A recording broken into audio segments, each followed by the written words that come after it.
Abihu. Kemudian anak-anak Harun, Nadab dan Abihu masing-masing mengambil perbaraannya, membubuh api ke dalamnya, serta menaruh ukupan di atas api itu. Dengan demikian mereka mempersembahkan ke hadapan Tuhan api yang asing yang tidak diperintahkannya kepada mereka. Dua, maka keluarlah api dari hadapan Tuhan lalu menghanguskan keduanya sehingga mati di hadapan Tuhan. Tiga, berkatalah Musa kepada Harun, inilah yang difirmankan Tuhan kepada orang yang karib kepadaku, kunyatakan kekudusanku, dan di muka seluruh bangsa itu akan kuperlihatkan kemuliaanku. Dan Harun berdiam diri. Empat, kemudian Musa memanggil Misael dan Elsafan, anak-anak Uziel, paman Harun. Lalu berkatalah ia kepada mereka, datang kemari, angkatlah saudara-saudaramu ini dari depan tempat kudus keluar perkemahan. Lima, mereka datang dan mengangkat mayat keduanya masih berpakaian kemeja, keluar perkemahan seperti yang dikatakan Musa. Amin. Ayat 6, kemudian berkatalah Musa kepada Harun dan kepada Eleazar dan Itamar, anak-anak Harun, janganlah kamu berkabung dan janganlah kamu berduka cita, supaya jangan kamu mati dan jangan Tuhan memurkai segenap umat ini, tetapi saudara-saudaramu, yaitu seluruh bangsa Israel. Mereka lah yang harus menangisi, yang mereka yang harus menangis karena api yang dinyalakan Tuhan itu. 7. Janganlah kamu pergi dari depan pintu kamu pertemuan, supaya jangan kamu mati karena minyak urapan Tuhan ada di atasmu. Mereka melakukan sesuai dengan perkataan Musa. Larangan tentang minuman keras bagi imam yang menyelenggarakan kebaktian. 8. Tuhan berfirman kepada Harun. 9. Janganlah engkau minum anggur atau minum keras, engkau serta anak-anakmu. Bila kamu masuk ke dalam kemah pertemuan, supaya jangan kamu mati. Itulah suatu ketetapan untuk selamanya, bagi kamu turun-temurun. 10. Haruslah kamu dapat membedakan antara yang kudus dengan yang tidak kudus, antara yang najis dengan yang tidak najis. Amin. Ayat 11, dan haruslah kamu dapat menghajarkan kepada orang Israel segala ketetapan yang telah difirmankan Tuhan kepada mereka dengan perantaraan Musa, bagian imam dari korban. Ayat 12, kemudian berkatalah Musa kepada Harun dan kepada Eleazar dan kepada Itamar, anak-anak Harun yang tinggal itu. Ambillah korban sajian yang tinggal dari segala korban api-apian Tuhan, dan makanlah itu sebagai roti yang tidak beragi di samping mesbah, karena itulah bagian maha kudus. Ayat 13, haruslah kamu memakannya di suatu tempat yang kudus, karena itulah ketetapan bagimu dan anak-anakmu dari segala korban api-apian Tuhan. Sebab demikianlah diperintahkan kepadaku. Ayat 14, dada persembahan unjukan dan paha persembahan khusus itu haruslah kamu makan di suatu tempat yang tahir. Engkau ini serta anak-anakmu laki-laki dan perempuan, karena semuanya diberikan sebagai ketetapan bagimu dan anak-anakmu dari segala korban keselamatan orang Israel. Ayat 15, paha persembahkanlah khusus dan dada persembahkan unjukan itu haruslah dibawa mereka ke tempat segala korban api-apian yang dari lemak itu, supaya dipersembahkan sebagai persembahan unjukan di hadapan Tuhan. Itulah suatu ketetapan untuk selamanya bagimu serta bagi anak-anakmu, seperti yang diperintahkan Tuhan. Amin. Ayat 16, kemudian Musa mencari dengan teliti kambing jantan korban penghapus dosa itu. Tetapi ternyata kambing itu sudah habis dibakar. Sebab itu dimarahinyalah Eleazar dan Itamar, anak-anak Harun yang tinggal itu, katanya, mengapa tidak kamu makan korban penghapus dosa itu di tempat yang kudus? Bukankah itu sesuatu bagian maha kudus dan Tuhan memberikannya kepadamu supaya kamu mengangkat kesalahan umat itu dan mengadakan pendamaian bagi mereka di hadapan Tuhan? Lihat, darahnya itu tidak dibawa masuk ke dalam tempat kudus. Bukankah seharusnya kamu memakannya di tempat kudus seperti yang telah kuperintahkan? 19. Lalu berkatalah Harun kepada Musa, memang benar Pada hari ini mereka telah mempersembahkan korban penghapus dosa dan korban bakaran mereka ke hadapan Tuhan. Tetapi hal-hal seperti tadilah yang kualami. Jikalau pada hari ini aku memakan juga korban penghapus dosa, mungkinkah hal itu disetujui oleh Tuhan? Ketika Musa mendengar itu, ia menyetujuinya. Amin. Amin. Imamat 11 ayat 1, demikian firman Tuhan. Binatang yang haram dan yang tidak haram. Ayat 1. Lalu Tuhan berfirman kepada Musa dan Harun, katanya kepada mereka, katakanlah kepada orang Israel begini, inilah binatang-binatang yang boleh kamu makan dari segala binatang berkaki 4 yang ada di atas bumi. Ayat 2. Ayat 3. Setiap binatang yang berkaki belah, yaitu yang kukunya bersela panjang dan yang memamah biak, boleh kamu makan. Ayat 4. Tetapi inilah yang tidak boleh kamu makan, dari yang memamah biak atau dari yang berkuku belah.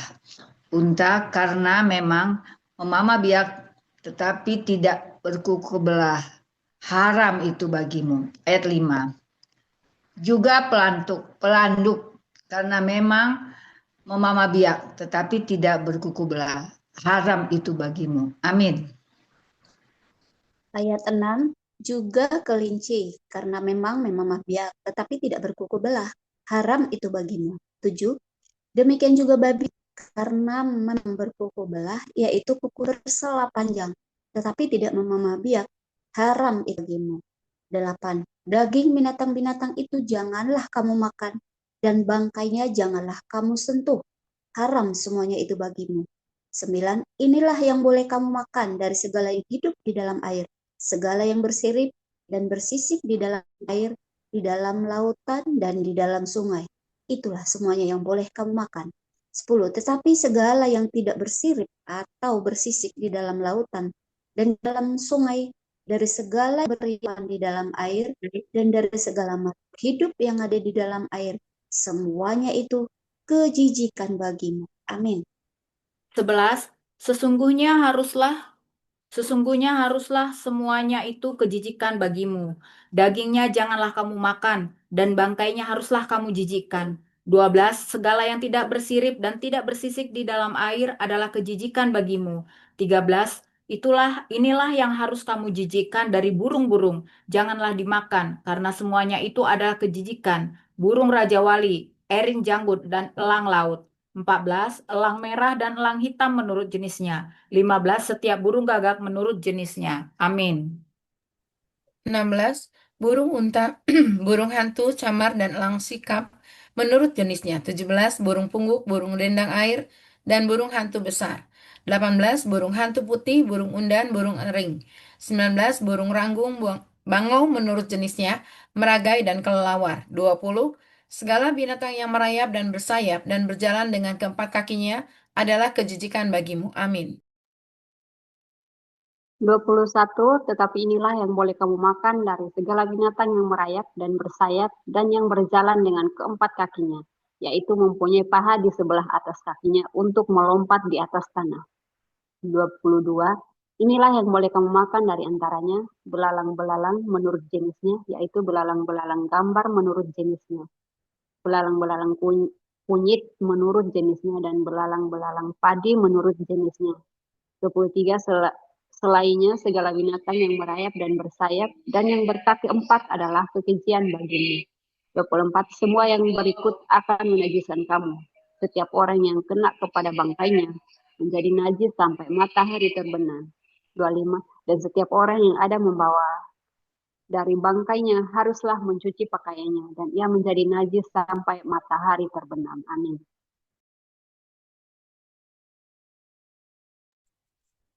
Ayat 26, yakni segala binatang yang berkuku belah tetapi tidak bersela panjang dan yang tidak memamah biak, haram semuanya itu bagimu, dan setiap orang yang kena kepadanya menjadi najis. Ayat 27, demikian juga segala yang berjalan dengan telapak kakinya di antara segala binatang yang berjalan dengan keempat kakinya, semuanya itu haram bagimu.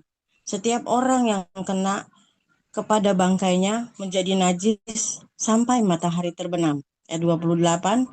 Dan siapa yang membawa bangkainya haruslah mencuci pakaiannya, dan ia menjadi najis sampai matahari terbenam. Haram semuanya itu bagimu. Ayat 29. Inilah yang haram bagimu di antara segala binatang yang merayap dan yang berkeriapan di atas bumi. Tidak buta, tidak tidak tikus, buta, tikus dan katak menurut jenisnya. Ayat 30. Dan landak, biawak, dan bangkaurung, siput, dan bunglon. Amin. Ayat 31. Itulah semuanya yang haram bagimu di antara segala binatang yang mengeriap. Setiap orang yang kena kepada binatang-binatang itu sesudah binatang-binatang itu mati, menjadi najis sampai matahari terbenam. 32. Dan segala sesuatu menjadi najis kalau seekor yang mati dari binatang-binatang itu jatuh ke atasnya. Perkakas kayu apa saja atau pakaian atau kulit atau pekarung, setiap barang yang dipergunakan untuk sesuatu apapun, haruslah dimasukkan ke dalam air dan menjadi najis sampai matahari terbenam. Kemudian menjadi tahir pula. 33. Kalau seekor dari binatang-binatang itu jatuh ke dalam sesuatu belanga tanah, maka segala yang ada di dalamnya menjadi najis dan belanga itu harus kamu pecahkan. 34. Dalam hal itu segala makanan yang boleh dimakan kalau kena air dari belanga itu menjadi najis dan segala minuman yang boleh diminum dalam belanga seperti itu menjadi najis. 35. Kalau bangkai seekor dari binatang-binatang itu jatuh ke atas sesuatu benda, itu menjadi najis. Pembakaran roti dan anglut haruslah diremukkan, karena semuanya itu najis dan haruslah najis juga bagimu. Amin. Tetapi mata air atau sumur yang memuat air tetap tahir. Sedangkan siapa yang kena kepada bangkai binatang-binatang itu menjadi najis. 37. Apabila bangkai seekor dari binatang-binatang itu jatuh ke atas benih, apapun yang akan ditaburkan, maka benih itu tetap tahir. 38. Tetapi apabila benih itu telah dibubuhi air, lalu ke atasnya jatuh bangkai seekor dari binatang-binatang itu, maka najislah benih itu bagimu. Ayat 39. Apabila mati salah seekor binatang yang menjadi makanan bagimu, maka siapa yang kena kepada bangkainya menjadi najis sampai matahari terbenam. 40. Dan siapa yang makan dari bangkai itu haruslah mencuci pakaiannya dan ia menjadi najis sampai matahari terbenam. Demikian juga siapa yang membawa bangkainya haruslah mencuci pakaiannya dan ia menjadi najis sampai matahari terbenam. Amin. 41. Segala binatang yang merayap dan berkeriapan di atas bumi adalah kejijikan. Janganlah dimakan. 42. Segala yang merayap dengan perutnya dan segala yang berjalan dengan keempat kakinya atau segala yang berkaki banyak, semua yang termasuk binatang yang merayap dan berkeriapan di atas bumi, janganlah kamu makan, karena semuanya itu adalah kejijikan. 43. Janganlah kamu membuat dirimu jijik oleh setiap binatang yang merayap dan berkeriapan, dan janganlah kamu menajiskan dirimu dengan semuanya itu, sehingga kamu menjadi najis karenanya. 44. Sebab akulah Tuhan Allahmu, maka haruslah kamu menguduskan dirimu, dan teruslah kamu kudus. Sebab aku ini kudus, dan janganlah kamu menajiskan dirimu dengan setiap binatang yang mengeriap dan rayap di atas bumi. 45. Sebab Tuhan yang telah menuntun kamu dari tanah supaya menjadi Allahmu, jadilah kudus, sebab aku ini kudus. Amin. Shalom, Ibu Amelia mau ikut baca? Bisa di-unmute Ibu kalau ikut baca di Imamat 11. Shalom semuanya. Ya mau Di, ikut, Bu. ya, di Imamat 11 ya Ibu ya, mulai dari 46, 5 ayat sampai ke pasal 12. Baik, Ibu. Saya Iya. lanjut. Iya. Itulah hukum tentang binatang berkaki empat. burung-burung dan segala makhluk hidup yang bergerak di dalam air, dan segala makhluk yang mengeriap di atas bumi. Yakni untuk membedakan antara yang najis dengan yang tahir, antara binatang yang boleh dimakan dengan binatang yang tidak boleh dimakan. Pasal 12 ayat yang kedua, Tuhan berfirman kepada Musa, demikian, katakanlah kepada orang Israel, apabila seorang perempuan bersalin dan melahirkan anak laki-laki, maka najislah ia selama 7 hari. Sama seperti pada hari-hari ia bercemar, kain ia najis. Dan pada hari yang ke-8, haruslah dikerat daging kulit katan anak itu. Ayat yang keempat, selanjutnya 33 hari lamanya, perempuan itu harus tinggal menantikan pentahiran dari darah nifas. Tidak boleh ia kena kepada sesuatu apapun yang kudus, dan tidak boleh ia masuk ke tempat kudus sampai sudah genap hari-hari pentahirannya. Ayat yang kelima, tetapi jikalau ia melahirkan anak perempuan, maka najislah ia selama 2 minggu, sama seperti pada waktu ia bercemar kain. Selanjutnya 66 hari lamanya, ia harus tinggal menantikan pentahiran dari darah nifas. Amin. Ayat 6, bila sudah genap hari-hari pentahirannya, maka untuk anak laki-laki atau anak perempuan haruslah dibawanya seekor domba berumur setahun sebagai korban bakaran dan seekor anak burung merpati atau burung terkukur sebagai korban penghapus dosa ke pintu kemah pertemuan dengan menyerahkan kepada imam. 7. Imam itu harus mempersembahkannya ke hadapan Tuhan dan mengadakan pendamaian bagi perempuan itu. Demikianlah perempuan itu ditahirkan dari leleran darahnya. Itulah hukum tentang perempuan yang melahirkan anak laki-laki atau anak perempuan. 8. Tetapi jikalau ia tidak mampu untuk menyediakan seekor kambing atau domba, maka haruslah ia mengambil 2 ekor burung tekukur atau 2 ekor anak barak burung merpati, yang seekor sebagai korban bakaran dan yang seekor lagi sebagai korban penghapus dosa. Dan imam itu harus mengadakan pendamaian bagi perempuan itu, maka tahirlah dia. Saya lanjutkan lagi ke Lukas.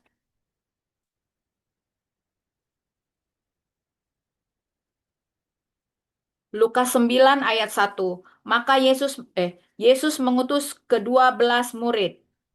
Ayat 1. Maka Yesus memanggil ke-12 muridnya, lalu memberikan tenaga dan kuasa kepada mereka untuk menguasai setan-setan dan untuk menyembuhkan penyakit-penyakit. 2. Dan ia mengutus mereka untuk memberitakan kerajaan Allah dan untuk menyembuhkan orang. Amin. Ayat yang ketiga, katanya kepada mereka, jangan membawa apa-apa dalam perjalanan, jangan membawa tongkat atau bekal, roti atau uang, atau 2 helai baju. Dan apabila kamu sudah diterima dalam suatu rumah, tinggallah di situ sampai kamu berangkat dari situ.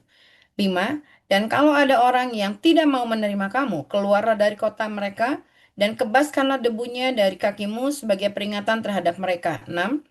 Lalu pergilah mereka dan mereka mengelilingi segala desa sambil memberitakan Injil dan menyembuhkan orang sakit di segala tempat. Herodes dan Yesus. 7. Herodes, raja wilayah, mendengar segala yang terjadi itu dan ia pun merasa cemas, sebab ada orang yang mengatakan bahwa Yohanes telah bangkit dari antara orang mati. Amin. Ayat 8, ada lagi yang mengatakan bahwa Elia telah muncul kembali, dan ada pula yang mengatakan bahwa seorang dari nabi-nabi dahulu telah bangkit. Tetapi Herodes berkata, Yohanes telah kupenggal kepalanya. Siapa gerangan dia ini, yang kabarnya melakukan hal-hal demikian, lalu ia berusaha supaya dapat bertemu dengan Yesus. Yesus memberi makan 5.000 orang. 10 sekembalinya rasul-rasul itu menceritakan kepada Yesus apa yang telah mereka kerjakan. Lalu Yesus membawa mereka dan menyingkir ke sebuah kota yang bernama Betsaida. Sehingga hanya mereka saja yang bersama dia.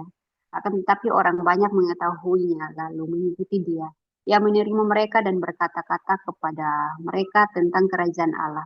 dan ia menyembuhkan orang-orang yang memerlukan penyembuhan. 12. Pada waktu itu hari mulai malam datanglah ke-12 muridnya kepadanya dan berkata, suruhlah orang banyak itu pergi supaya mereka pergi ke desa-desa dan kampung-kampung sekitar ini untuk mencari tempat penginapan dan makanan, karena di sini kita berada di tempat yang sunyi. Amin. Ayat ayat 13. Tetapi ia berkata kepada mereka, kamu harus memberi mereka makan. Mereka menjawab, yang ada pada kami tidak lebih daripada 5 roti dan 2 ikan. Kecuali kalau kami pergi membeli makanan untuk semua orang banyak ini. Ayat 14. Sebab di situ ada kira-kira 5.000 orang laki-laki. Lalu ia berkata kepada murid-muridnya, suruhlah mereka duduk berkelompok-kelompok, kira-kira 50 orang sekelompok. Ayat 15, murid-muridnya melakukan dan menyuruh semua orang banyak itu duduk. Ayat 16, dan setelah ia mengambil 5 roti dan 2 ikan itu, ia mengadahkan ke langit, mengucap berkat, lalu memecah-mecahkan roti itu dan memberikannya kepada murid-muridnya, supaya dibagi-bagikannya kepada orang banyak. Ayat 17, dan mereka semuanya memakan sampai kenyang. Kemudian dikumpulkanlah potongan-potongan roti yang sisa sebanyak 12 bakul. Amin.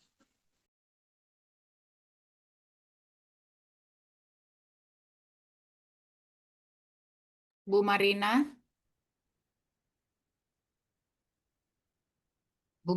di unmute Bu, ayat 18. Dilewati dulu ya, Bu Pita. Lanjut ke Bu Pita dulu. Pengakuan Petrus. Lukas 9 ayat 18. Demikian firman Tuhan.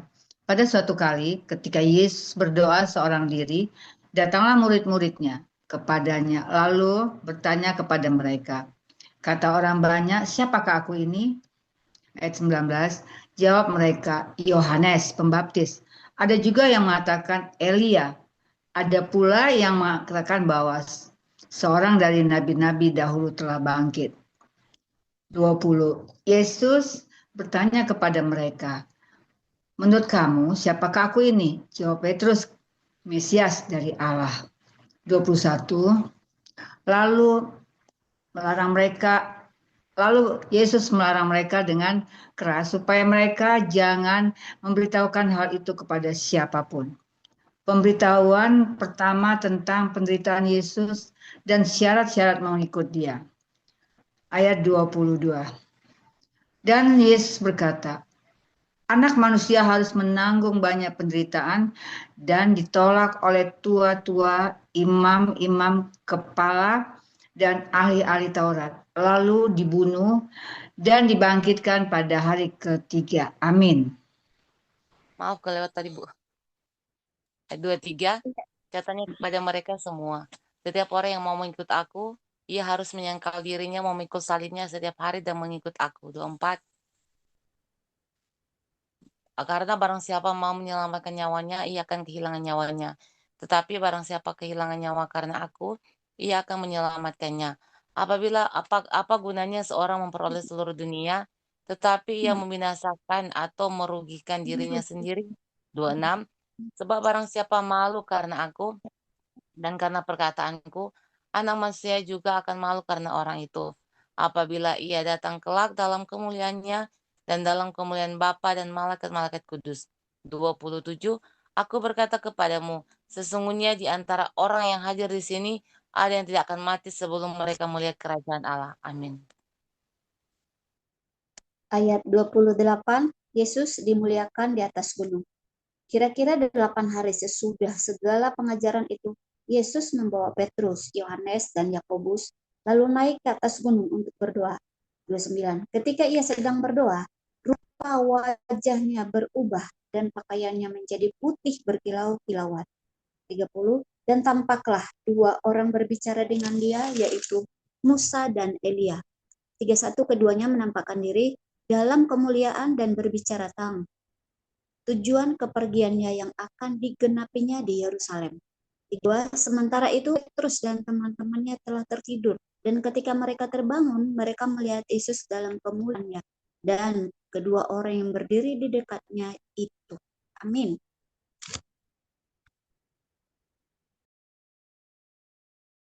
Ibu Amelia, silakan dilanjutkan Ibu Amelia. Lukas 9 ayat 33. Di-unmute Ibu.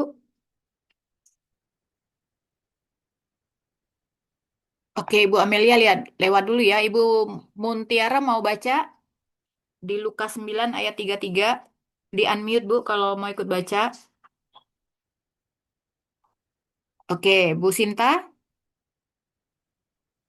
Di-unmute kalau mau ikut baca. Tetapi Petrus tidak tahu apa yang dikatakannya itu. Sementara ia berkata demikian, datanglah awan menaungi mereka, dan ketika mereka masuk ke dalam awan itu, takutlah mereka. Maka terdengarlah suara dari dalam awan itu yang berkata, inilah anakku yang kupilih, dengarkanlah dia. Ketika suara itu terdengar, nampaklah Yesus tinggal seorang diri, dan murid-murid itu merahasiakannya. Dan pada masa itu, mereka tidak menceritakan kepada siapapun apa yang telah mereka lihat itu. Yesus mengusir roh dari seorang anak yang sakit. Pada keesokan harinya, ketika mereka turun dari gunung itu, datanglah orang banyak berbondong-bondong menemui Yesus. Amin. 4, Ibu Mun mau ikut 38, baca. Oh, udah 5 ayat ya. masih 38, Bu. Oh iya iya, silakan Bu. Seorang dari orang banyak itu berseru katanya, Guru, aku memohon supaya engkau menengok anakku, sebab ia adalah satu-satunya anakku. Amin. Bu Mun mau ikut baca, Bu Sinta. Kalau mau ikut baca di unmute Bu ya. Bu Sinta, Iya, iya, Ida. nah, silakan di 39 ya. Iya. Lukas 9 ayat 39. Sewaktu-waktu ia diserang roh, lalu mendadak ia berteriak, dan roh itu menggoncang-goncangkannya sehingga mulutnya berbusa. Roh itu terus saja menyiksa dia dan hampir-hampir tidak mau meninggalkannya. Hampir-hampir tidak mau meninggalkannya. Dan aku telah meminta kepada murid-muridmu supaya mereka mengusir roh itu, tetapi mereka tidak dapat. Maka kata Yesus, hai kamu angkatan yang tidak percaya dan yang sesat, berapa lama lagi aku harus tinggal di antara kamu dan sabar terhadap kamu? Bawa anakmu itu kemari. Dan ketiga anak itu mendekati Yesus, setan itu membangkitkannya ke tanah dan menggoncang-goncangkannya. Tetapi Yesus menegur roh jahat itu dengan keras dan menyembuhkan anak itu, lalu mengembalikannya kepada ayahnya. Maka takjublah semua orang itu karena kebesaran Allah.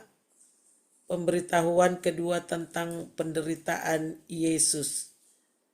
Ketika semua orang itu masih heran karena segala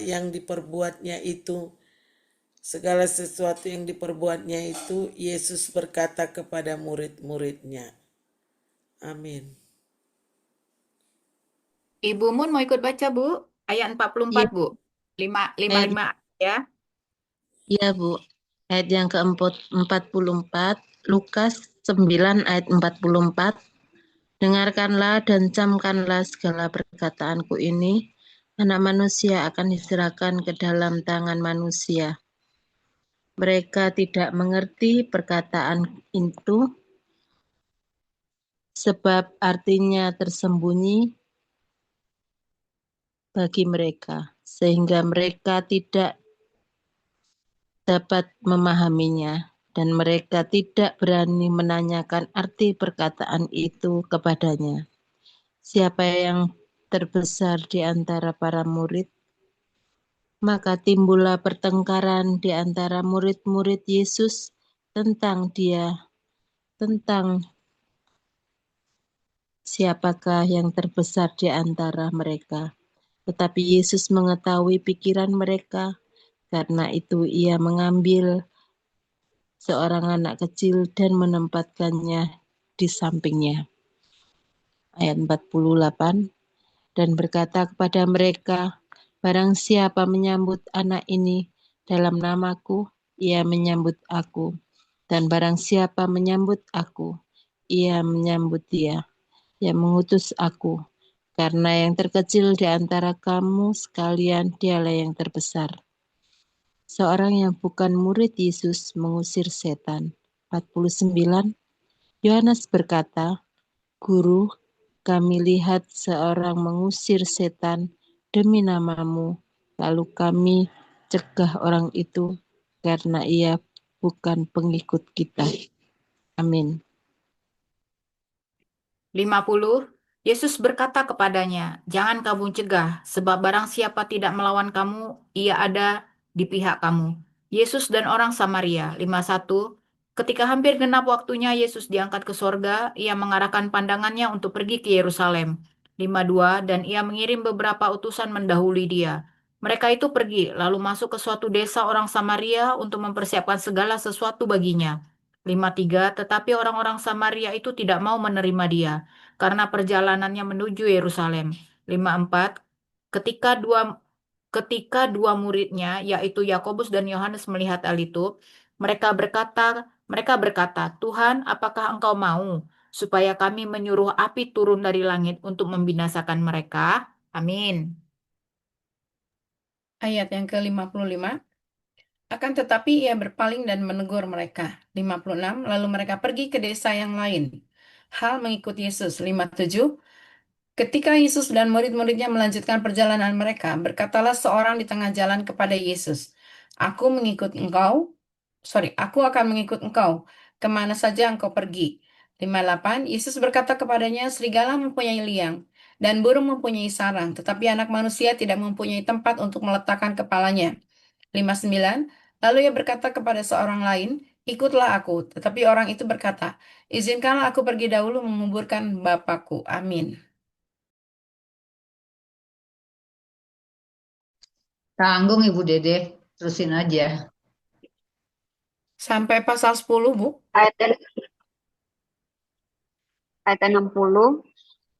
Tetapi Yesus berkata kepadanya, biarlah orang mati menguburkan orang mati, tetapi engkau pergilah dan beritakanlah kerajaan Allah di mana-mana. 61. Dan seorang lain lagi berkata, Aku akan mengikuti engkau, Tuhan, tetapi izinkanlah aku pamitkan dahulu dengan keluargaku. 62. Tetapi Yesus berkata, setiap orang yang siap untuk membajak tetapi menoleh ke belakang tidak layak untuk kerajaan Allah. Lukas pasal 10, Yesus mengutus 70 murid. Ayat 1, kemudian daripada itu Tuhan menunjuk 70 murid yang lain. Lalu mengutus mereka berdua-dua mendahulunya ke setiap kota dan tempat yang hendak dikunjunginya. 2, katanya kepada mereka, tuaian memang banyak tetapi pekerja sedikit. Karena itu mintalah kepada Tuhan yang empunya tuaian, supaya ia mengirimkan pekerja-pekerja untuk tuaian itu. Amin. Ayat 3, Pergilah sesungguhnya aku mengutus kamu seperti anak domba ke tengah-tengah serigala. Ayat 4, janganlah membawa pundi-pundi atau bekal atau kasut, dan janganlah memberi salam kepada siapapun selama dalam perjalanan. Ayat 5, kalau kamu memasuki suatu rumah, katakanlah lebih dahulu damai sejahtera bagi rumah ini. Ayat 6, dan jikalau di situ ada orang yang layak menerima damai sejahtera, maka salammu itu akan tinggal di atasnya. Tetapi jika tidak, salammu itu kembali kepadamu. Ayat 7, tinggallah dalam rumah itu, makan dan minumlah apa yang diberikan orang kepadamu, sebab orang bekerja patut menerima upahnya. Janganlah berpindah-pindah rumah. Amin.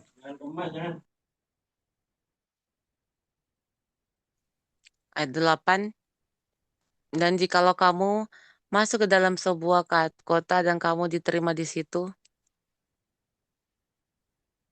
makanlah apa yang dihidangkan kepadamu, dan sembuhkanlah orang-orang sakit yang ada di situ, dan katakanlah kepada mereka, kerajaan Allah sudah dekat padamu. 10. Tetapi jikalau kamu masuk ke dalam sebuah kota, dan kamu tidak diterima di situ, pergilah ke jalan-jalan raya kota itu dan serukanlah dia juga debu kotamu yang melekat pada kaki kami kebaskan di depanmu. Tetapi ketahuilah ini, kerajaan Allah sudah dekat. 12. Aku berkata kepadamu, pada hari itu Sodom akan lebih ringan tanggungannya daripada kota itu. Amin. Amin. 13. Celakalah engkau Korazimi, celakalah engkau Betsaida, karena jika di Tirus dan di Sidon terjadi mujizat-mujizat yang telah terjadi di tengah kamu, sudah lama mereka bertobat dan berkabung. Ayat 14. Akan tetapi pada waktu penghakiman, tanggungan Tirus dan Sidon akan lebih ringan daripada tanggunganmu. 15.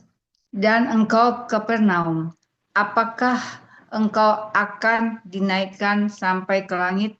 Tidak, engkau akan diturunkan sampai ke dunia orang mati. 16. Barang siapa mendengarkan kamu, ia mendengarkan aku, dan barang siapa menolak kamu, ia menolak aku, dan barang siapa menolak aku, ia menolak dia yang mengutus aku. Kembalinya ke 70 murid. Ayat 17. Kemudian ke 70 murid itu kembali dengan gembira dan berkata, Tuhan, juga setan-setan dan takluk kepada kami demi namamu. Amin. 18. Lalu kata Yesus kepada mereka, Aku melihat Isyatu seperti kilat di langit. 19. Sungguhnya aku telah memberikan kuasa kepada kamu untuk menginjak ular dan kalajengking, dan kuasa untuk menahan kekuatan musuh, sehingga tidak ada yang akan membahayakan kamu. 20. Namun demikian, janganlah bersukacita karena roh itu takluk kepadamu, tetapi bersukacitalah karena namamu ada terdaftar di surga. 21. Ucapan syukur dan bahagia. Pada waktu itu juga bergembiralah Yesus dalam Roh Kudus dan berkata, Aku bersyukur kepadamu Bapa, Tuhan langit bumi, karena semuanya itu engkau sembunyikan bagi orang bijak dan orang pandai, tetapi engkau nyatakan kepada yang kecil. Ya Bapa, itulah yang berkenan kepadamu. 22. Semua telah diserahkan kepadaku oleh Bapakku, dan tidak ada seorang pun yang tahu siapakah anak selain Bapa, dan siapakah Bapa selain anak, dan orang yang kepadanya anak itu pernah menyatakan hal itu. Amin. Ibu Amelia, 23, Bu. Ya, Ibu. Ayat yang ke-23, sesudah itu berpalinglah Yesus kepada murid-muridnya tersendiri dan berkata, Berbahagialah mata yang melihat apa yang kamu lihat. Karena aku berkata kepada kamu, banyak nabi dan raja ingin melihat apa yang kamu lihat, tetapi tidak melihatnya, dan ingin mendengar apa yang kamu dengar, tetapi tidak mendengarnya. Orang Samaria yang murah hati. Ayat yang ke-25, pada suatu kali berdirilah seorang ahli Taurat untuk mencoba Yesus, katanya, Guru, apa yang harus kuperbuat untuk memperoleh hidup yang kekal? Jawab Yesus kepadanya, apa yang tertulis dalam hukum Taurat? Apa yang kau baca di sana? Jawab orang itu, kasihilah Tuhan Allahmu dengan segenap hatimu, dan dengan segenap jiwamu, dan dengan segenap kekuatanmu, dan dengan segenap akal budimu, dan kasihilah sesamamu manusia seperti dirimu sendiri. Kata Yesus kepadanya, jawabanmu itu benar, perbuatlah demikian, maka engkau akan hidup. Tetapi untuk membenarkan dirinya, orang itu berkata kepada Yesus, dan siapakah yang sesamaku manusia? Jawab Yesus, adalah seorang yang turun dari Yerusalem ke Yeriko. Ia jatuh ke tangan penyamun-penyamun yang bukan saja merampoknya habis-habisan, tetapi yang juga memungkulnya dan sesudah itu pergi, meninggalkannya setengah mati. Amin. Ibu Mutiara, Ibu Mutiara 31 sampai 35. Baik, Bu.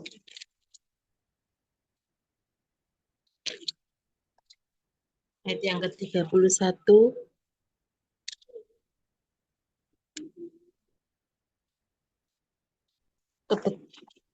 Ayat yang ke-31. Kebetulan ada seorang imam turun melalui jalan itu. Ia melihat orang itu, tetapi ia melewatinya dari seberang jalan. Demikian juga seorang Lewi datang ke tempat itu. Ketika ia melihat orang itu, ia melewatinya dan dari seberang jalan. 33. Lalu datang seorang Samaria yang sedang dalam perjalanan ke tempat itu, dan ketika ia melihat orang itu, tergeraklah hatinya oleh belas kasihan. Lalu pergi kepadanya, lalu membalut luka-lukanya, sesudah ia menyiraminya dengan minyak dan anggur. Kemudian ia menaikkan orang itu ke atas keledai tunggangannya sendiri, lalu membawanya ke tempat penginapan dan merawatnya. 35. Keesokan harinya, ia menyerahkan 2 dinar kepada pemilik penginapan itu, katanya, rawatlah dia, dan jika kau belanjakan lebih dari itu, aku akan menggantinya waktu aku kembali. Amin. Bu Sinta 36 sampai 42 ya Bu ya, sampai selesai. Silakan Bu Sinta. Ya, iya. Siapakah di antara ketiga orang itu menurut pendapatmu adalah sesama manusia dari orang yang jatuh ke tangan penyamun itu? Jawab orang itu, orang yang telah menunjukkan belas kasihannya kepadanya. Kata Yesus kepadanya, pergilah dan perbuatlah demikian. Maria dan Marta. Ketika Yesus murid-murid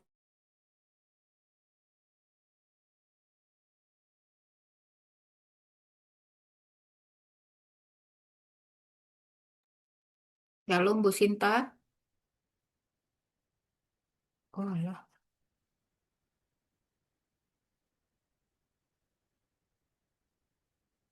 duduk dekat kaki Tuhan dan terus mendengarkan perkataannya. Sedangkan Marta sibuk sekali melayani. Ia mendekati Yesus dan berkata, Tuhan, tidak engkau peduli bahwa saudaraku membiarkan aku melayani seorang diri. Suruhlah dia membantu aku. Tetapi Tuhan menjawab Marta, Marta, engkau khawatir dan menyusahkan diri dengan banyak perkataan. Tetapi hanya satu saja yang perlu. Maria telah memilih bagian yang terbaik, yang tidak akan diambil daripadanya. Terima kasih. Amin. Baik ibu-ibu, kita akan bersatu teduh untuk meminta Roh Kudus berkat apa yang siap kita bagikan melalui Rema.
Baik, ibu-ibu, silahkan yang mau berbagi berkat atau pelajaran apa sih yang siap di-sharingkan saat kita membaca di Imamat 10-12 dan Lukas 9-10.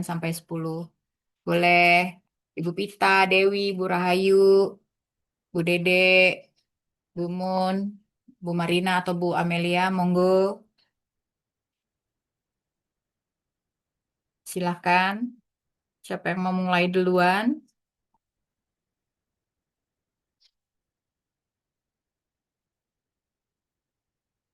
Ibu-ibu, monggo. Imamat 10, 11, 12 ya. Kembali lagi soal kedetailan. Mbak Joni, Ya, silahkan Ida. Ida. Ida, Apa? Saya ketawa nih pas baca yang Imamat 10 8 yang berikutnya larang tentang minum keras bagi imam yang menyelenggarakan kebaktian. Nah, ini lucu sekali karena ini bukan ini kenyataan yang terjadi sampai sekarang. Aku nggak tahu sih di tempat lain, tapi di tempatku yang saya lihat sampai sekarang ini masih terjadi di tempatku. Jadi di tempat saya itu setiap majelis, diaken, penatua, bagi yang bapak-bapak, kalau ditugaskan hari Minggu dapat tugas, mereka itu harus ada sesuatu yang mereka minum supaya bisa katanya itu tidak gugup saat maju ke depan. Nah, ini yang sampai sekarang masih terjadi. Jadi dari pas baca ini saya kayak rasa lucu kan. Ya, ternyata ini ada juga ya. Padahal kan firman Tuhan ini kita sudah baca tahun lalu kan sudah baca, tapi kenapa ya baru sekarang baru saya sadar. Saya sadar bahwa oh ternyata ini juga ada larangannya juga. Ternyata selama ini kenapa kita nggak sadar-sadar karena apa?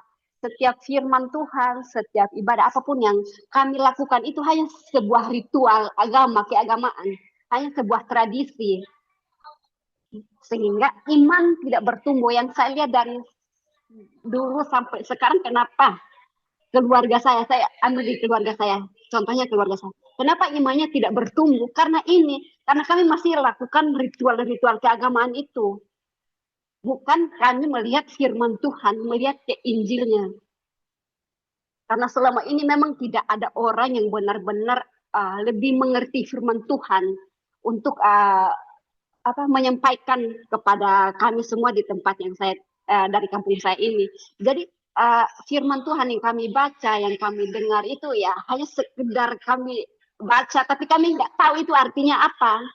Bahkan larang-larang yang di imamat ini pun nggak dilaksanakan sama sekali. Kalau memang harus dilakukan, ya itu yang harus ada korbannya, harus sesuai dengan aturan yang ada di firman Tuhan. Tapi semua tidak sesuai. Dan puji Tuhan malam ini saya disadarkan bahwa saya sendiri pribadi saya sadar bahwa puji Tuhan iman saya semakin hari semakin diubahkan Tuhan, semakin bertumbuh. Jadi saya mengerti akan kebenaran firman Tuhan. Dan puji Tuhan saya berada di habitat yang benar. Saya sangat bersyukur. Jadi semakin hari Tuhan membukakan mata hati saya untuk melihat kebenaran firman Tuhan. Dan ini sangat luar biasa. Makanya saya, wow, ini yang selama ini yang kami lakukan itu semua tidak ada yang sesuai dengan firman Tuhan. Hanya kami melakukan sekedar ritual, itu aja, bukan firman Tuhan. Dan itu yang saya lihat sampai sekarang. Yang saya lihat sampai sekarang, bahkan saya sendiri yang tahun-tahun kemarin pun memang iman saya pun belum bertumbuh. Jadi ketika saya baca firman Tuhan, saya tidak mendapatkan sesuatu.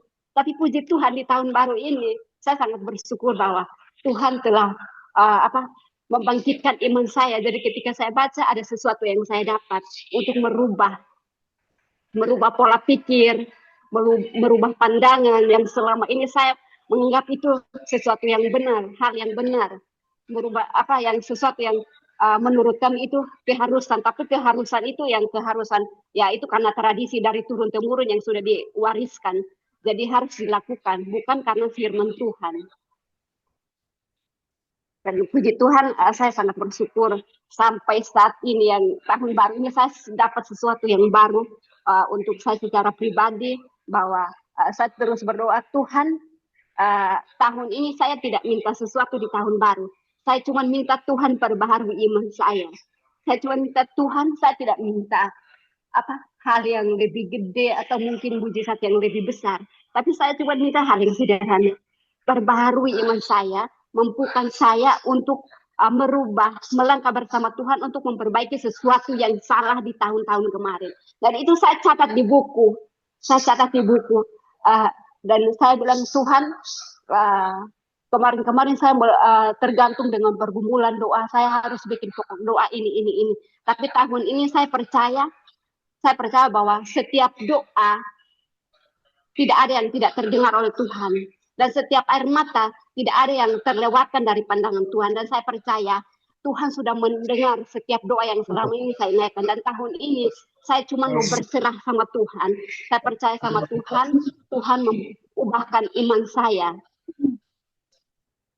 Supaya cara pandang saya ini bisa berubah, dan ketika saya pulang mungkin ada bekal yang saya buat, saya bisa bercerita sedikit kepada keluarga saya, mungkin tidak harus langsung yang besar, tapi sedikit merubah pandangan keluarga saya. Itu yang saya dapat sih di sharing malam hari ini dan di tahun baru ini. Terima kasih Kak Joli, Tuhan berkati. Terima kasih, luar biasa ya. Tapi memang gitu ibu-ibu, yang memang firman itu, perjanjian lama baru itu memang harus dibaca berulang gitu ya. Karena kita tidak bisa mengingat pasal demi pasal seperti itu. Dan tadi kayak Ida bilang kan larangan tentang minuman keras. Oh iya ya, saya baca gitu tapi nggak terpikir ke situ gitu. Dan sebenarnya kayaknya bukan hanya di tempatnya Ida aja ya, bahkan di beberapa gereja gitu ya, di beberapa gereja kesukuan terutama ya, ini juga masih dilakukan gitu. Jadi masih sebenarnya bisa kita katakan seperti yang Ida bilang tadi, bahwa ya itu tadi, hanya numpang lewat dan bisa jadi tidak membaca firman secara keseluruhan. Kalau kita ini kan pasal demi pasal ya, ayat demi ayat kita baca bersama. Dan semua ibu-ibu yang rema ini juga adalah sesuatu yang baru untuk kita ya. Misalnya kayak Ida, nampak ini, oh iya ya, gitu ya. Nanti ada ibu yang lain juga, ada ibu yang lain gitu. Jadi setiap tahun ada aja rema-rema yang berbeda yang itu mencelikkan mata kita. Terima kasih ya Bu Ida. Silakan ibu-ibu lain. Semangat ya Bu Ida ya, diperbaharui imannya dari waktu ke waktu. Itu Roh Kudus yang bekerja, dikasih rohimat, Amin.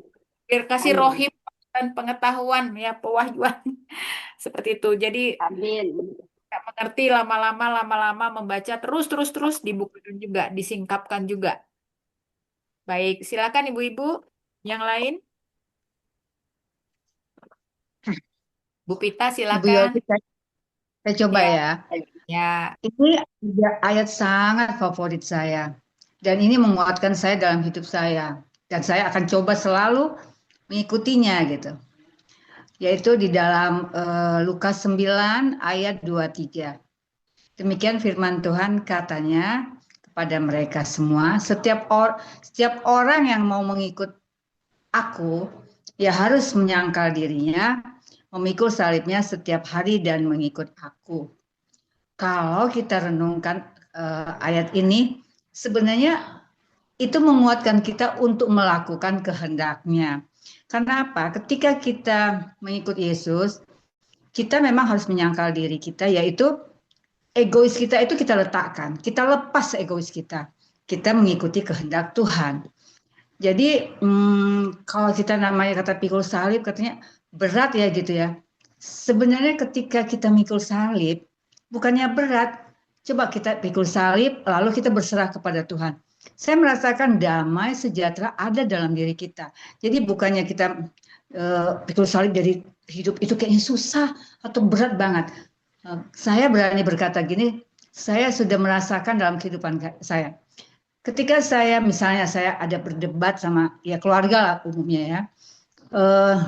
Lalu saya bilang gini, Tuhan, aku kayaknya harus membantah diri saya. Kalau keinginan saya seperti ini Tuhan, tetapi saya tahu kau nggak berkehendak itu. Makanya Tuhan saya mohon berilah saya kekuatan, mampukan saya untuk menghadapi semua itu. Tapi puji Tuhan, Tuhan kasih gitu. Makanya saya bilang ketika kita menyangkal diri kita, terus memikul salib itu, ketika kita berserah, kita memikul salib, kita berserah sama Tuhan. Tuhan memberi kita kekuatan. Jadi ketika dibilang pikul salib itu, kita memang harus menghadapi penderitaan, kesusahan sendiri. Kalau bagi saya sih ya, enggak. Ketika saya memikul salib, saya berserah kepada Tuhan, saya dikuatkan, jadi saya mampu menghadapi semua. Seperti saya kebetulan sebagai anak paling tua ya, dan saya kebetulan di lingkungan adik-adik saya. Kadang saya mikir gini, aneh ya, kalau saya dalam kelemahan tubuh saya, kenapa ya adik-adik itu selalu ngadu sama saya? Itu mereka seolah-olah nggak tahu saya ini sebenarnya gimana. Tapi sekarang saya sadar, Tuhan, saya kan bukan sakit Tuhan, cuman memang tubuh saya lemah gitu. Jadi membuat saya semakin yakin bersama Tuhan itu, hidup itu indah banget. Banyak kekurangan itu indah banget kita serahkan sama Tuhan. Jadi ketika kita misalnya kita kesal gitu ya, kita nyangkal diri, ketika kita nyangkal diri kan kita harus melepaskan rasa ego kita, rasa mau menang sendiri ya. Dan saya merasakan ketika saya misalnya, ya biasa ya kakak adik, namanya kakak adik dekat rumah segala, ada pertengkaran. Tapi saya selalu ingat, sebelum jam 6, jangan simpan amarahmu. Atau sebelum jam 6, lepaskan semua pengampunanmu atau apapun. Ya, ngomong seperti biasa. Dan itu sungguh-sungguh saya lakukan dalam hidup. Saya berharap semoga apa yang saya katakan ini terus sampai akhir saya dipanggil Tuhan itu ya, jangan berubah gitu ya. Karena saya juga sadar bahwa semua yang kita bisa lakukan itu bukan karena kekuatan kita, tapi karena kasih anugerah Tuhan yang memampukan kita. Sehingga kita mampu melewati apapun persoalan hidup itu. Demikian Ibu Yuli. Terima Ibu kasih, Yuli. terima kasih ya. Jadi memang biasa tuh pertengkaran dalam keluarga. Nah, ini soal kerendahan hati dan puji Tuhan ya, Bu Pita tadi udah bilang menghidupi, menyangkal diri. Ya, menyangkal diri kan sama dengan menyangkal ego kita. Itu kan sama aja kita dengan segala kerendahan hati gitu ya. Dengan segala kerendahan hati pada akhirnya gitu ya, dan memikul salib pada akhirnya ketika kita menyerahkan segala sesuatunya kepada Tuhan, kita berserah, pada akhirnya juga Tuhan yang memberi kita kekuatan. Dan puji Tuhan Bu Pita merasakan sukacita ya ketika menghidupi firman ya. Terima kasih Bu Pita untuk sharingnya, karena ini juga sangat menguatkan ini untuk kita juga Amin, amin. untuk selalu belajar Dan saya percaya ibu-ibu kita di sini juga seperti itu, karena kita sudah tiap hari baca firman setiap hari. Karena dengan kita baca firman itu selalu Tuhan. Saya percaya, saya sangat percaya akan hal itu. Ya, benar ya.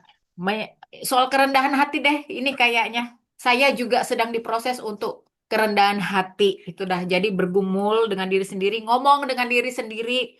Ya, walaupun kadang jengkel, ya Tuhan bantu aku untuk kerendahan hati, untuk datang kepadanya. Nah, itu saya juga diproses. Tapi ya itu tadi ya, benar-benar itu tadi soal apa namanya, menyangkal ego. Ketika ego kita sudah benar-benar kita serahkan kepada Tuhan, saya percaya kita jalani itu, setelah itu kita menang di dalam Tuhan.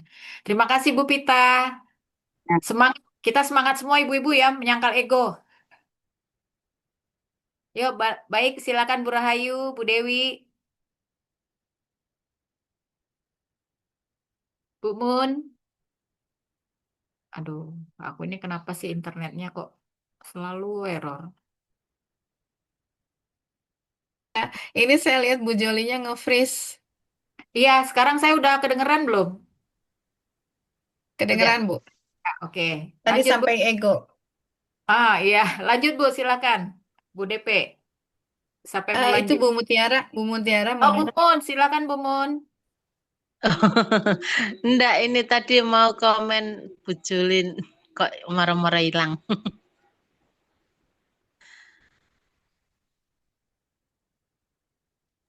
Oh, mau komen saya tadi kok hilang. Ya, silakan. Bu Mun mungkin Saya ada mau. saya juga terberkati dengan menyangkal diri ya, Bu ya.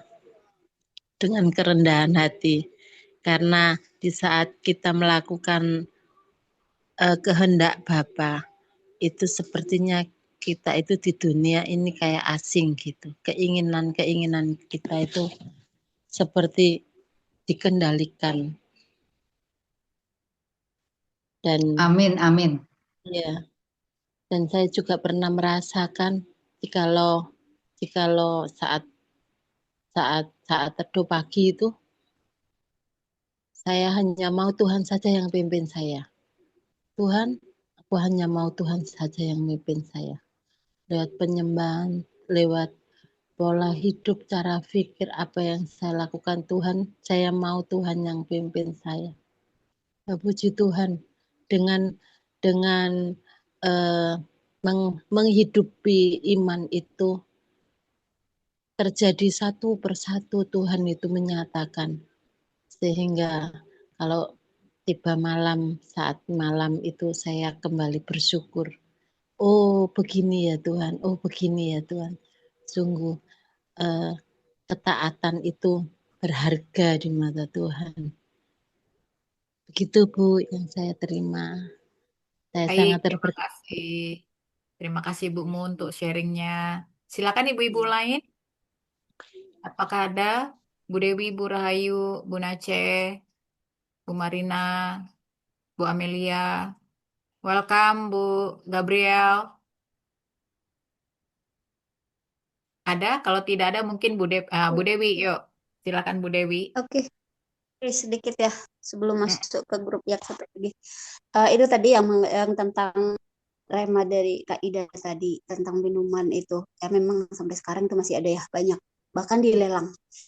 Nah, tapi aku ada teringat satu lagi tentang pakaian ya. Pakaian di gereja, bapak-bapak pakai baju perempuan. Nah, itu juga di ulangan kalau nggak salah ulangan 22 itu juga ditulis bahwa jangan laki-laki berpakaian baju perempuan dan perempuan jangan berpakaian kayak yang boy dan yang laki-laki yang ngondek gitu. Jadi tapi ini di gereja pun seperti itu masih ada menari lagunya lagu-lagu Natal itu saya miris banget melihat itu. Jadi ini di gereja kita masing-masing nggak kita ingatkan supaya itu tidak dilakukan lagi. Tentang pakaian ini kalau nggak salah ulangan 22 ayat 5. Itu. Jadi supaya dikasih tahu kan banyak gereja-gereja pada umumnya ya emang ada tulis di mana ya kan gitu suka nanya-nanya emang ada tulis di mana. Nah itu ulangan 22 ayat 5 kalau tidak salah ya. Mudah-mudahan benar. Itu tertulis di sana. Kalau minuman tadi itu 10. Jadi kita pegang ini, kita ingatkan. Jadi, supaya tidak terulang lagi. Malu kita melihat apalagi kalau itu diupload di media sosial. Aduh, itu benar-benar dah. Udah kayak acara 17-an jadinya kan. Padahal di gereja, di kudus gitu. Nah, itu ini sih belum kita baca ya, tapi diingatkan aja tadi tentang minuman pakaian lagi gitu. Itu ya, itu dari saya Kak Jul. Dan saya minta izin ya, mau masuk grup sebelah lagi ya. Oke, Makasih thank dan you berkat. Bu Dewi untuk sharingnya. Silakan Bu Dede sebagai penutup seperti biasa. Oke, ada yang lain lagi nggak yang mau sharing? Sepertinya sudah. Nanti setelah Bu Dede, penutup doa Bu Pita ya. Ya, silakan Bu Dede. Oke. Saya mulai dari imamat. Sebentar, imamat 10 ya. Imamat 10 itu mengenai Nadab dan Abihu. Di sini disebutkan kemudian anak-anak Harun itu kan berarti imam ya. Nadab dan Abihu masing-masing mengambil perbaraannya. Kita lihat ya, apa sih namanya? Ide yang baik belum tentu benar, ya kan? Dia membubuh api ke dalamnya serta menaruh ukupan di atas api itu. Idenya sih baik, pengen ukupan itu kebakar. Tapi Allah tidak suka karena dia disebutkan membawa api yang asing yang tidak diperintahkannya kepada mereka. Allah tuh jelas hanya memerintahkan untuk membakar korban persembahan, membawa korban persembahan, dan apinya itu bukan dari api yang ada di dunia ini, tapi apinya itu berasal dari Allah gitu. Makanya pada saat dia membawa api yang asing itu, maka keluarlah api dari hadapan Tuhan dan menghanguskan keduanya. Kebayang ya? Saya sih nggak bisa gimana ngejelasinnya, cuma mungkin seperti ada sambaran petir lah mungkin ya kayak gitu. Terus orang yang kena petir itu jadi hangus gitu, dan akhirnya rebah, mati rebah gitu kan. Jadi di sini dikatakan ini tuh artinya ketika kita mempersembahkan sesuatu kepada Tuhan, itu harus dengan sikap hati yang benar. Kalau mungkin ini kejadiannya di Perjanjian Lama itu kan para imam, ketika para imam menerima korban dari jemaatnya, kemudian dia lakukan segala sesuatu, dia harus melakukannya dalam kondisi yang kudus gitu. Dan kalau misalnya dia tidak kudus, saat itu juga penghukuman datang. Ini pada saat perjanjian lama gitu kan. Penghukuman datang itu tidak menunda misalnya besoknya atau kapan. Atau misalnya ada tanda-tanda dulu, enggak. Langsung jeder gitu kan. Nah, ini tuh mengingatkan supaya orang-orang Israel tuh paham bahwa Allah yang mereka sembah itu adalah Allah yang hidup, Allah yang kudus, yang nggak bisa sembarang orang untuk melakukan segala sesuatu sesuai dengan karepnya sendiri gitu kan. Tapi semuanya ada aturannya. Semuanya itu ada koridornya. Sampai yang tadi Bu, siapa namanya, Kak Ida juga bagiin. Di situ juga ada aturan bagaimana caranya dia harus memimpin kebaktian gitu. Karena kalau bisa kita lihat, ini kan Israel itu ada di kawasan timur, ya. Ketika ada di kawasan timur itu berarti harus tradisi ketimurannya yang muncul, bukan tradisi baratnya yang muncul. Jadi kalau misalnya tradisi timur itu kan berarti dia tidak tidak boleh atau tidak mungkin ada dalam kondisi timur itu hanya mengenal dua musim kan. Karena kalau mama misalnya di antara garis Katulistiwa dan kalau misalnya kita lihat, Israel itu ada di benua Asia, tapi sebelah timur. Jadi dengan kata lain, itu nggak ada tuh musim-musim yang harus mereka minum dulu baru melakukan aktivitas kebaktian. Jadi dengan kata lain, kalau misalnya kita perhatikan, Allah itu mengecam hal-hal seperti itu supaya mereka tetap ada dalam kondisi kudus dan menghadap Allah yang kudus. Tapi ya kebanyakan mungkin ya mereka masih menggunakan kedagingannya karena kedagingan itu mungkin bagi mereka tuh enak sehingga mereka lakukan. Atau ada juga dengan faktor ketidaktahuan, tapi Allah tetap memberikan penghukuman yang sama. Jadi saya memikir gini, eh, Allah itu hakim yang adil, tapi dia juga adalah Allah yang penuh kasih. Nah, dari keadilannya itu dia akan melakukan segala sesuatu sesuai dengan apa yang sudah dia ucapkan. Tapi dengan kata lain, dia juga memberikan kasihnya. Artinya dia memberitahukan nih harus begini, harus begini, harus begini, harus begini. Semuanya dirinci, sampai rinci gitu. Tapi tetap orang Israel itu disebutnya memang tegar tengkuk gitu. Setelah dirinci pun masih ada kesalahan-kesalahan yang mereka lakukan, ya kan? Jadi intinya luar biasa sih sebenarnya kalau memang kita lihat. Dan di sini dikatakan juga ada bagian-bagian yang memang bisa dimakan oleh imam, tapi dimakannya di mana? Bukan di ruang maha kudus, tapi di ruang kudus gitu. Dengan kata lain, memakannya juga bukan dengan nafsu rakus, tapi dengan kondisi dia memang makan karena dibutuhkan oleh perutnya gitu. Makanya sempat Musa juga menegur gitu kan ya. Nah jadi ini saya mikir, ya kadang-kadang manusia itu punya nafsu rakus. Pengen segala sesuatu untuk dirinya sendiri, dan dia lakukan itu bukan sesuai dengan aturan. Nah ini yang harus kita waspadai. Ingat, kita tuh punya koridor, koridornya tuh firman. Yang tadi Kak Ida bagiin juga memang ada banyak orang-orang yang masih melakukan seperti itu, tapi ingat kita tuh punya koridor, koridornya firman. Yang kita harus lakukan adalah firman. Kemudian saya masuk ke yang ke Lukas ya. Kalau misalnya yang Imamat 11 itu kan mengenai binatang yang haram dan yang tidak haram. Tapi ini sempat dipatahkan ketika waktu itu Petrus berdoa, bukan berdoa sih, dia dalam kondisi tidur. Allah memberikan jenis-jenis binatang yang haram dan yang tidak haram. Petrus itu seorang Israel sejati. Jadi dia bilang gini, ini kan nggak bisa dimakan, ini kan haram gitu. Tapi Allah bilang apa yang aku nyatakan haram ya haram, apa yang aku nyatakan bisa dimakan ya bisa dimakan. Jadi ini sudah di apa namanya sudah disempurnakan di perjanjian baru. Jadi kalau bisa kita lihat memang sebenarnya menurut aturan perjanjian, kenapa harus ada aturan makan segala gitu. Karena orang-orang Israel pada saat itu memiliki nafsu rakus. Ketika dia bilang gak ada daging, dia bilang mendingan di Mesir banyak daging yang bisa kita makan. Nah, makanya itu Allah memberikan aturan-aturan gitu, koridor-koridor seperti itu supaya mereka bisa mengekang lehernya untuk tidak makan sembarangan. Oke, saya masuk ke Lukas 9. Nih di Lukas 9 ada panggilan khusus ya. Panggilan khusus yang Tuhan Yesus lakukan terhadap 12 murid. Saya tadi nyari di bahasa Indonesia ini kan lalu memberikan tenaga dan kuasa. Kalau di bahasa Inggrisnya dia memberikannya teh and gave them power and authority. Jadi artinya Tuhan Yesus pada waktu itu karena dia mengutus, artinya kalau orang yang diutus itu perwakilannya Yesus sendiri gitu kan.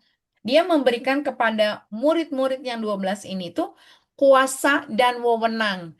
Artinya, kalau misalnya diberikan kuasa dan wewenang, kuasa yang sama itu bisa digunakan oleh murid-murid Yesus untuk menghadapi musuh yang terbesar, yaitu si jahat. Dan Yesus hanya ngasih tahu dua. Kamu harus bisa memberitakan firman kerajaan Allah dan menyembuhkan orang-orang sakit. Hal yang sama juga yang harus kita lakukan sekarang di masa kini gitu kan. Mungkin kita tidak mendapatkan panggilan khusus secara audible begitu, tapi perintah Allah di Matius jelas ya bahwa pergilah jadikanlah semua bangsa muridku dan baptislah mereka dalam nama Bapa dan Putra dan Roh Kudus ya. Jadi apa yang sudah kuajarkan, ajarkan itu kepada banyak orang gitu. Jadi dengan kata lain kalau kita sudah mendapatkan kebenaran ya kita juga bukan hanya untuk diri sendiri. Kita harus bagikan itu kepada banyak orang. Dan ini di hal yang sama di Lukas 10 juga sama. Yesus mengutus 70 murid. Kalau tadi kan awalnya 12 murid. Dan yang ini ke 70 murid. Sama gitu kan ya. Dia juga mengutus ke 70 murid ini disebutin. Kenapa kamu diutus? Karena memang tuayan itu banyak. Hanya mungkin mereka nggak bisa lihat seperti apa bentuk tuayan itu. Bahkan di sini disebutkan juga, kalau misalnya nanti kamu jalan ke satu rumah dan rumah itu menerimanya, tinggal di situ. Artinya untuk dimuridkan di situ sampai mereka itu mengenal Yesus bukan hanya sekedar tahu dan tapi mereka mengenal itu jelas siapa Yesus dan mereka bisa menerima Yesus sebagai Tuhan gitu. Tapi kalau misalnya nggak diterima, ya udah nggak usah maksa gitu. Ya kebaskan aja debu dari situ dengan kata lain. Ketika kamu kebaskan debu, dosa orang itu tuh nggak ditimpakan ke kamu karena ketika kita diberi tugas, kemudian kita tidak melakukan tugas itu, maka pada dasarnya dosanya itu ditimpakan ke kita. Tapi ketika kita kebaskan, itu nggak terjadi gitu.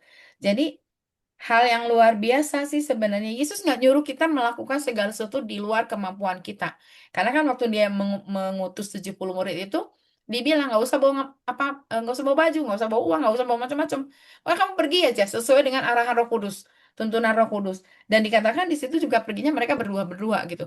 Bahkan pada akhirnya mereka bersuka cita ketika mereka ketemu lagi sama Yesus. Yesus tahu nggak? Ternyata roh-roh jahat itu tunduk loh. Nah, Yesus hanya ngomong begini, kamu boleh bersuka cita, tapi ingat, bukan bersuka cita karena kamu sudah melakukan ini dan itu. Itu tuh hanya gift. Yang harus kamu lakukan adalah kamu bersuka cita karena namamu tercatat di dalam kitab kehidupan. Jadi hari ini kita diingatkan juga. Kalau kita bisa melakukan segala sesuatu yang sudah Tuhan perintahkan ke kita, ingat, kita boleh bersuka cita karena kita tahu bahwa orang ini diselamatkan. Bagian dia adalah menerima keselamatan. Bagian dia adalah dimasukkan ke dalam kerajaan Allah. Kita bersukacita bukan sombong gara-gara saya bisa akhirnya begini. Nah, ketika itu terjadi, kesombongan muncul. Ketika kesombongan muncul, iblis datang di situ. Iblislah yang akan akhirnya iblis akan membiarkan ketika kesombongan itu mencuat. Tapi kalau misalnya kita bersukacita karena kita tahu bahwa satu orang bertobat, maka malaikat di surga bersukacita. Dan ketika satu orang bertobat, siapa tahu nanti dia bisa mempertobatkan banyak orang. Kita bersukacita karena dia masuk ke dalam kerajaan Allah. Bukan kita bersukacita karena gara-gara saya bisa mempertobatkan orang. No, itu tidak boleh terjadi. Saya juga bukan kemarin, hari ini tadi diingatkan waktu saya mandi. Jangan pernah ada terbersit sedikit pun di dalam saya untuk saya dipuji karena apa yang saya lakukan. Nah, ketika itu terjadi, itu adalah kesombongan. Dan ketika kesombongan kecil itu muncul, maka iblis senang. Yesusnya sedih. Nah, kita mau menyukakan siapa? Kita mau menyukakan iblis atau kita mau menyukakan Tuhan? Ingat, Tuhan mengutus kita. Mungkin kita nggak dipanggil secara pribadi, tapi Tuhan mengutus kita karena kita sudah dipanggil secara pribadi dalam tanda kutip. Kita dipilih dari sekian banyak orang untuk kita bisa memberitakan Injil kepada banyak orang karena tuayan memang banyak, tetapi pekerja sedikit. Dan ini mungkin bukan masanya pagi hari, ini bukan masanya siang hari, tapi ini masanya sore menjelang malam. Nah, ketika sore menjelang malam, berarti kan kita harus bekerja keras. Nah, ketika kita bekerja keras, kita bisa pakai lutut kita untuk berdoa, kita pakai mulut kita untuk memberitakan Injil, kita pakai segala sesuatu yang bisa kita lakukan. Jadi, kembali, ini ke saya. Saya harus mulai bekerja di ladang Tuhan, dan ingat jangan mencuri kemuliaan Tuhan, karena bagi Tuhan gampang sekali untuk Dia memberikan segala sesuatu ke kita, karena Dia sudah memberikan power and authority-nya bagi kita. Itu sih dari saya, Bu Joli. Thank you. Luar Amin. Terima biasa. kasih Bu Dede. Seperti biasa ya. Pamungkas penutupnya selalu luar biasa ya Bu, Ibu semuanya yang sudah melakukan pelayanan. Ingat, jangan pernah sombong ya. Janganlah bersukacita karena roh-roh itu takluk padamu. Janganlah bersukacita karena ketika tumpang tangan terus orang itu sembuh gitu ya. Nah, itu dia ada bibit-bibit kesombongan. Tetapi bersukacitalah karena namamu ada terdaftar di sorga nih saya baca di sini ya. Jadi semua itu juga karena Tuhan ya. Kita tuh harus ingat kita 0%, Tuhan yang 100%. Jangan sampai kita mencuri kemuliaan Tuhan gitu ya Bu Dede ya. Patah-patah Amin. hancur Ya. dalam nama Tuhan Yesus roh-roh kesombongan ini. Bahaya. Baik, terima kasih Ibu-Ibu. Kita sudah selesai hari ini. Pembacaan firman-Nya luar biasa. Banyak hal yang disingkapkan ya melalui sharing-sharing Ibu-Ibu semua ini tadi. Dari yang kita tidak ngeh, jadi ngeh, nggak perlu ingat lagi.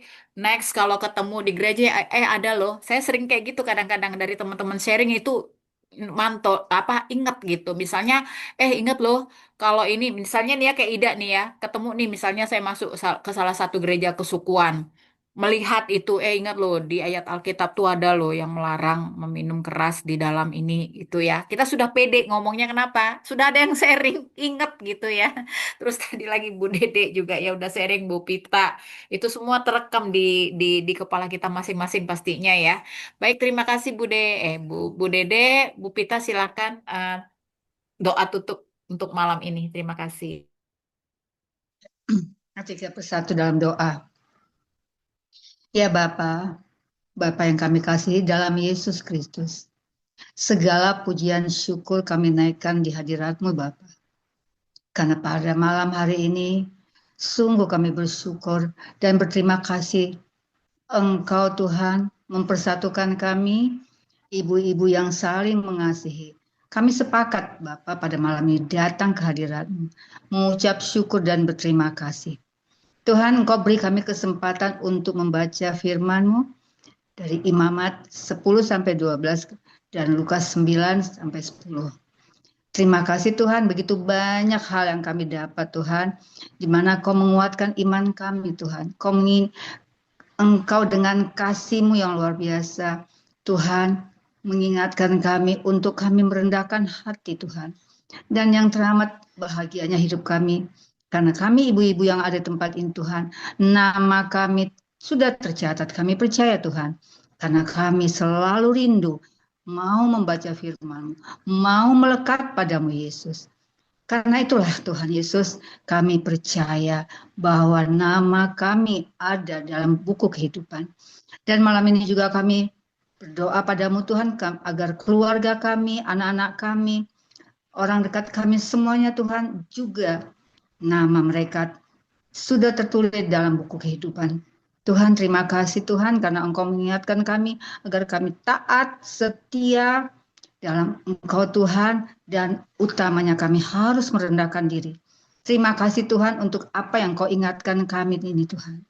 Terima kasih Tuhan karena begitu sukacitanya hati kami Tuhan. Kami ibu-ibu yang ada di tempat ini bersepakat Tuhan untuk takut kepadamu Tuhan, merendahkan diri di hadapan Tuhan, dan selalu menyangkal hidup kami Tuhan, agar kami selalu melakukan kehendak-Mu Tuhan. Terima kasih Tuhan Yesus. pada malam hari ini Tuhan, kami sungguh berucap syukur dan terima kasih Tuhan untuk kesempatan yang Tuhan berikan bagi kami. Terpujilah namamu. Tuhan Yesus, pada malam ini kami akan tidur, istirahat, semua itu adalah kebaikan-Mu Tuhan. Jagalah kami Tuhan di dalam malam ini Tuhan, karena Tuhan sudah menyertai kami untuk melewati malam ini Tuhan. Terima kasih Tuhan.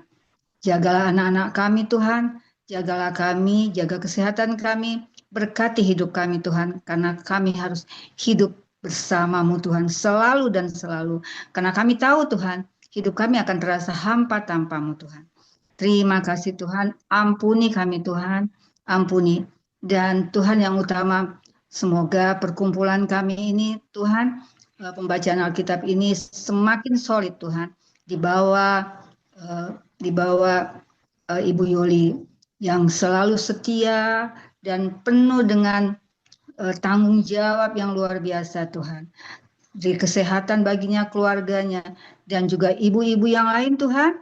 Pada malam hari ini keluarganya, suaminya, anak-anaknya, Tuhan berkati Tuhan. Terima kasih Tuhan. Ampuni dosa kami Tuhan. Dosa yang kami sengaja maupun tidak kesengaja. Baik oleh pikiran, perkataan, maupun perbuatan kami Tuhan. Di atas segala yang kami mohon, ampuni kami Tuhan. Kalau hari ini, pada malam hari ini, sepanjang hari kami, siang hari Tuhan, dari pagi sampai malam ini Tuhan, adanya perbuatan kami yang menyinggung Engkau, menyakiti Engkau, ampuni Tuhan. Karena kami orang lemah Tuhan. Kami sangat lemah. Karena kami mohon pengampunan-Mu Tuhan. Kasihanilah kami Tuhan. Terpujilah namamu. Doa ini kami panjatkan hanya di dalam satu nama. Di dalam nama Tuhan Yesus Kristus yang telah mengajar kami berdoa. Bapa kami yang di surga, dikuduskanlah namamu. Datanglah kerajaan-Mu, jadilah kehendak-Mu di bumi seperti di surga. Kami pada hari ini makanan kami yang secukupnya, dan ampunilah kesalahan kami seperti kami mengampuni orang yang bersalah kepada kami. Dan jangan bawa kami ke dalam percobaan, tetapi lepaskanlah kami dari jahat. Karena Engkau yang punya kerajaan dan kuasa dan kemuliaan sampai selama-lamanya. Amin.